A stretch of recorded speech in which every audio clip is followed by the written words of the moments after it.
Hey there, AP World. It's nice to see you again, sorta. Okay, we've been really busy talking about imperialism by the Europeans in Africa and in Asia. The Europeans also found their way into Oceania, which is the area that includes Australia, New Zealand, and many of the islands of the Pacific. Now, the British formed a penal colony in 1788. Now, a penal colony is actually that comes from the word penalty. So these were people that were prisoners from the British Isles, and a lot of them really pretty minor, like crimes like petty theft or debtor prison. And so they weren't like violent prisoners that they were sending to Australia, but just overflow from the prisons in Britain. In 1851, when gold was discovered there, voluntary migrants followed. And like the gold rush in 1849 in the U.S., well, people like gold and they follow. Now, the local population, the Aboriginals of Australia, were decimated by the smallpox and by measles, just like the Americans were. And their populations declined dramatically. New Zealand was not specifically settled by the British. However, they did sign a treaty with the Brits for protection. Now, the protection that we speak of here is protection from other European countries coming in there and taking possession of New Zealand. In the Pacific Islands, the British, the French, the Germans, and the U.S. carve up the Pacific Islands and make them territories or colonize them. Now, these territories for the U.S. in particular would be really important as launching points for attacks into Japan during World War II. And so even to this day, for example, Samoa is a American territory, and so people born in Samoa, like my cousin's husband, has citizenship in the United States. Now, some things originally at the time that they wanted from the Pacific Islands were sugar, coconut, and guano. And if you don't know what guano is, it's kind of like, well, it's kind of like bat,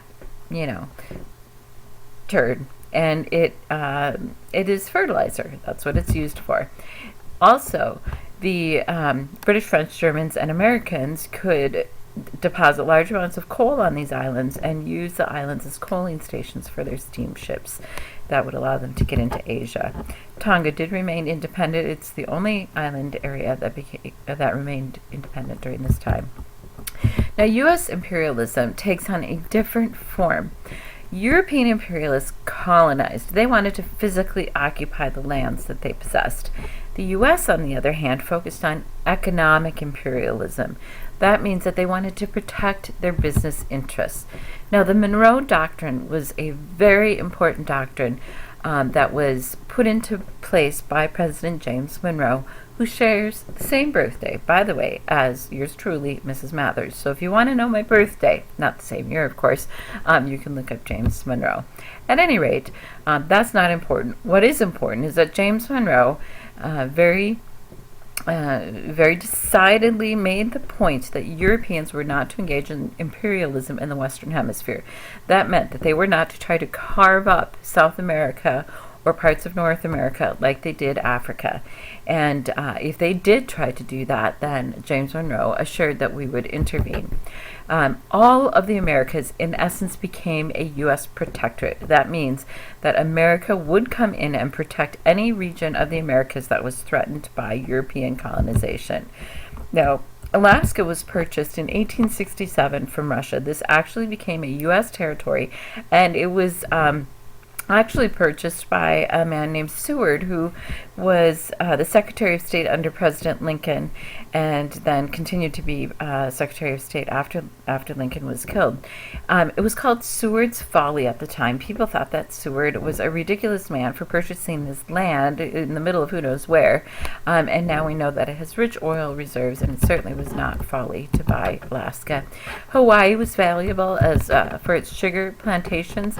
In 1875, the U.S. established a protectorate of Hawaii, and then the locals actually overthrew the Queen in 1893, and the U.S. officially acquired the islands in 1898, and it would become a state in the 20th century. But keep in mind, all of this focus is for economic reasons. In Latin America, this is also true. The Spanish-Cuban American War was fought over to overthrow Spanish control of both the Philippines and in Cuba. As a result of this war, and I'm not going to spend a lot of time on it, but Puerto Rico, Guam, and the Philippines all become U.S. territories. Puerto Rico and Guam are still U.S. territories, and the Philippines gained its independence in the 20th century. Cuba became an independent country, yet the Americans still had many business interests in Cuba. U.S. protects business interests also in the Caribbean and in Central American lands. Numerous businesses, including access to raw materials that would help with Americans' own industrial revolution. They helped rebels in an insurrection against Colombia. Now, the rebels win the land from Colombia with the U.S. help, and they create the state of Panama. Along with that, the U.S. gained the authority and the land to build the Panama Canal, which greatly reduced the travel time between the Atlantic and the Pacific Oceans and was a huge benefit for the Americans long term. Japan had its eye on imperialism as well. Now, Japan was strengthened by the Meiji reforms. There's no doubt about it. Emperor Meiji was very authoritative in making sure that Japan industrialized rapidly. In the 1870s, Japan colonized its northern regions, and you can see on the map there the lines in the red with the white striped. It also colonized Okinawa and the Ryukyu Islands. The Ryukyu Islands are down here, and Okinawa is over here. Now, after that, they purchased a warship from Britain and dominated Korea. They fought the Sino-Japanese War. Sino meaning Chinese, so this is a Chinese-Japanese war over Japan. Japan wins. They get Taiwan, which is down here, and unequal treaties with China. So again, they take over part of China and have unequal treaties like the Europeans do.